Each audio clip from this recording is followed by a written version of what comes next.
Thierry Curial, bonjour. Donc vous êtes Bonjour. comment Bonjour il à faut tous. dire? Comment il faut dire? Comment il faut dire? Oui. Bah justement, je sais plus. Bon, Parce alors faites-nous si, part de vos je voulais me interrogations. présenter d'une certaine manière, et en fait, en vous entendant, je me dis qu'il faudrait que je me présente d'une autre manière, parce que alors, je pilote un département chez Orange qui s'appelle Open Collaborative Learning. Alors, le collaboratif, c'est plus que le social, hein, parce que dire du social learning, c'est dire deux fois la même chose, parce que tout apprentissage est social par nature. On n'apprend pas seul, on apprend parce qu'on a des interactions avec un milieu qui est fait d'un environnement et d'un certain nombre de personnes et de techniques, pour reprendre ce que disait Jean-François tout à l'heure. Mais là, je suis un peu embêté parce que ce serait un raccourci, et puis ça fait très marketeur, ça fait très Orange. Mais en réalité, je me rends compte que j'organise avec tous ceux qui travaillent autour de ce département de la recherche appliquée. Mais je le savais pas, c'est comme Monsieur Jourdain. Voilà, je suis un peu le Monsieur Jourdain de tout ce que je viens d'entendre ici, moi et mon équipe. Donc on fait de la recherche appliquée et je vais essayer de vous montrer pourquoi. Peut-être que je me trompe ou peut-être que j'échouerai dans cette démarche, mais en tout cas, j'ai le sentiment. Alors ceci étant, Open Collaborative Learning sont des mots pesés. Et on va avoir des débats ensemble, j'espère, après, pour que ce soit vraiment interactif, parce que là, on est dans un modèle complètement vertical, descendant, une tombée magistrale.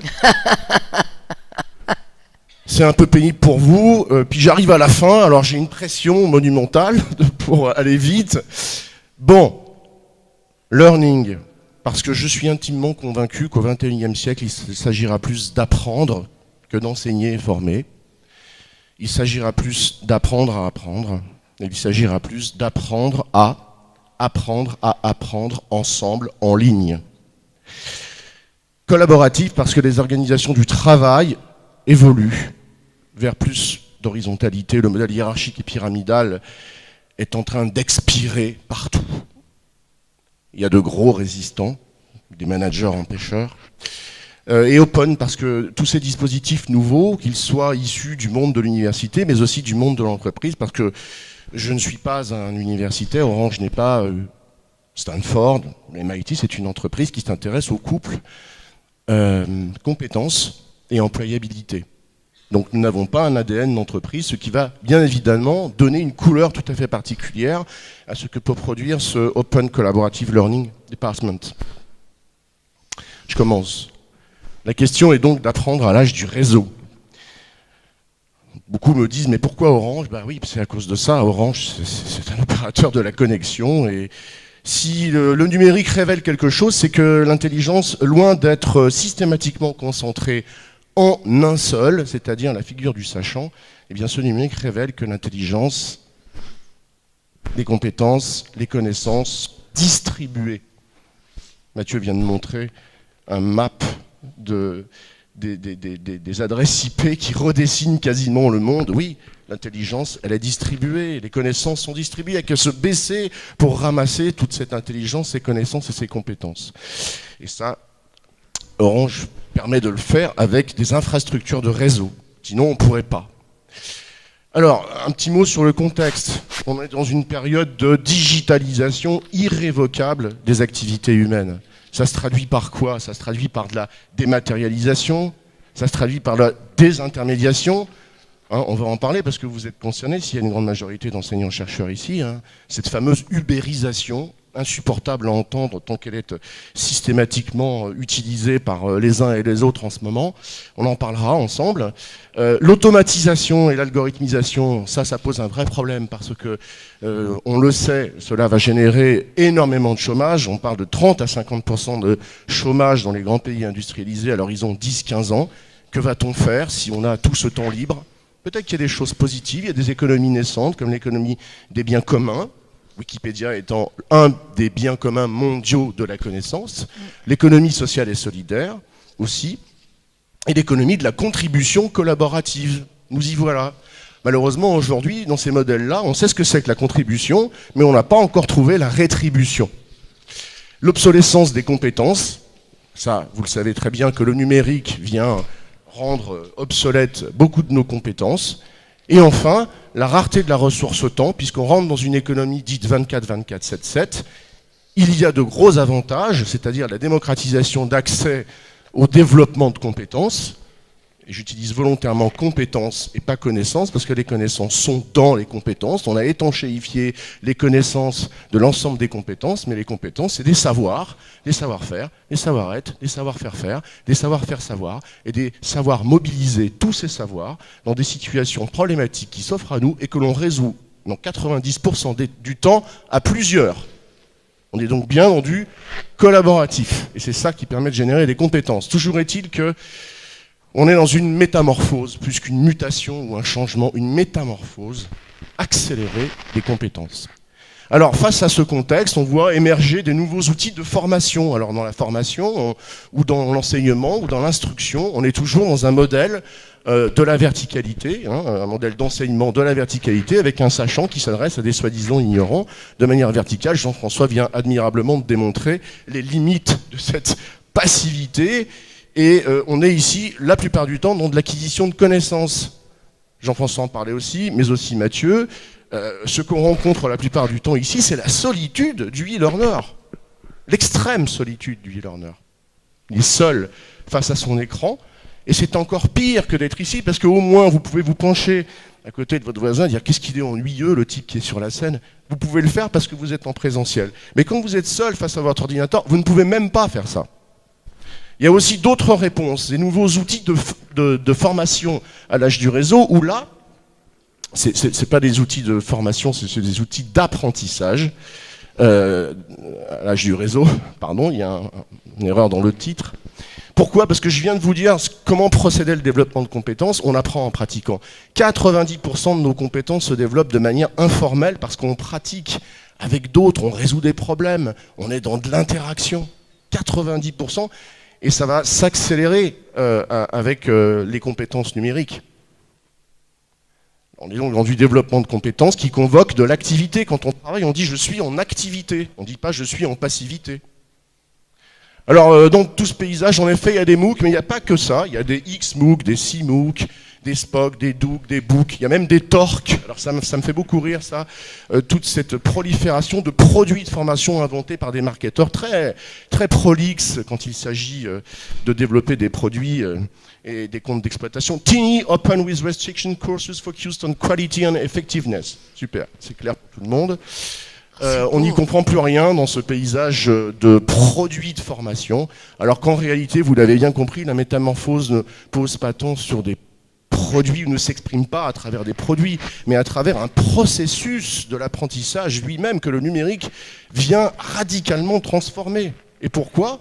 Parce qu'aujourd'hui, on le voit bien, on passe d'une logique de stock de connaissances à acquérir ou de compétences à une logique de flux.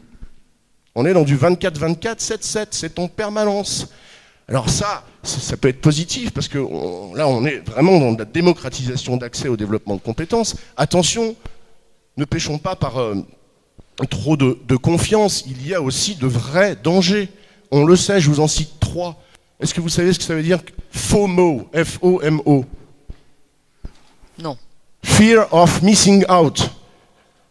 Dans ce flux permanent, 24-24, 7-7, j'angoisse de ne pas trouver l'information dont j'ai besoin pour faire du personal branding ou de la e-reputation sur les réseaux sociaux. Donc, je reste scotché de manière addictive à mon ordinateur. C'est grave. La nomophobie. Alors, les orthopédistes ont inventé des prothèses, tout le monde sait ce que c'est, mais est-ce que c'est qu'une orthèse ? Une prothèse, ça remplace un organe. Une orthèse, ça prolonge un organe. Eh bien aujourd'hui, en Corée, il y a à peu près 30% des adolescents qui ne peuvent plus se passer de leur orthèse que constitue leur smartphone et tout l'environnement orthétique applicatif qu'il y a à l'intérieur de ce smartphone. Ça s'appelle la nomophobie. Et enfin, le syndrome d'hyperactivité avec déficit d'attention, on en a parlé tout à l'heure. Le numérique est un pharmacone, c'est-à-dire que c'est un remède à la démocratisation, pour la démocratisation d'accès au développement de compétences. Ça peut aussi être un poison et il faut le garder en tête. Toujours est-il que dans ce flux permanent, on ne parle pas de produit, mais de processus en métamorphose qui est à l'œuvre. Pourquoi ? Parce qu'il y a aujourd'hui une co-substantialité entre travailler et apprendre, ce qui n'était pas le cas à une époque, et ce que Jean-François disait tout à l'heure, on a isolé l'école de la vie en 1883. D'ailleurs, je serais très intéressé pour obtenir tes slides qui m'ont beaucoup intéressé, Jean-François. À une époque, on a étanchéifié les savoirs de toutes les autres compétences. Ça pose un vrai problème. Et le numérique réintroduit cette fluidification, en fait, où finalement on apprend en pratiquant, et avec d'autres.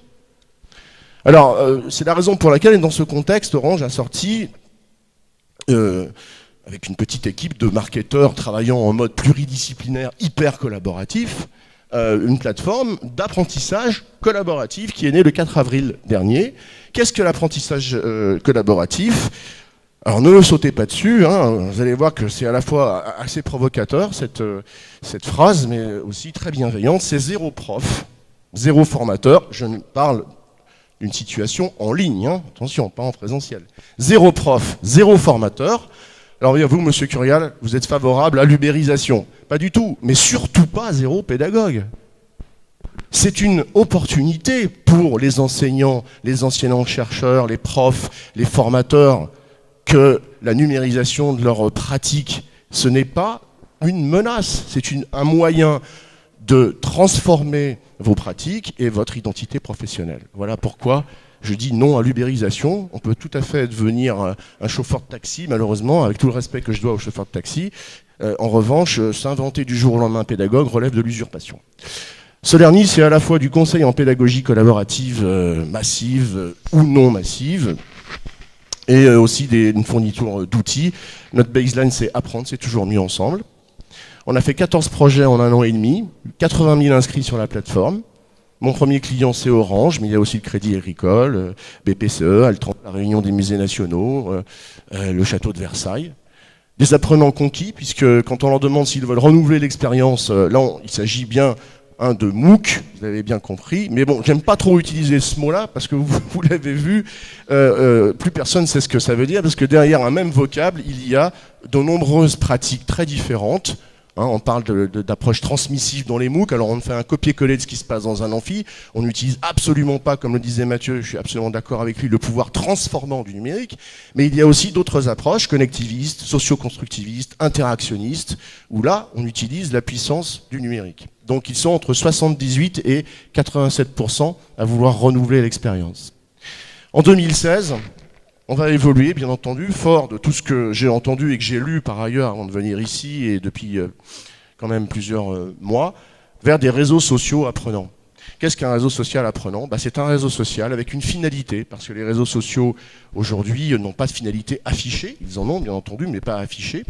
Donc avec une finalité précise qui est d'apprendre, et avec une couleur, et c'est ce que nous essaierons de démontrer en 2016 avec la nouvelle version de cette plateforme, un apprentissage dit collaboratif. Donc un réseau social apprenant, c'est un réseau social avec une finalité. Et il est à la fois centré sur les compétences, le développement de compétences, et pas forcément sur l'acquisition de connaissances dans le modèle vertical.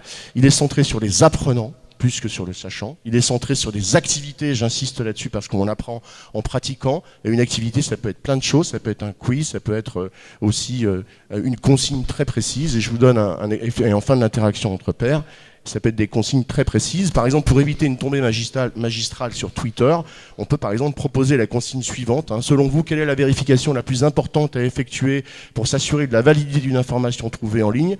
Postez votre message sur Twitter.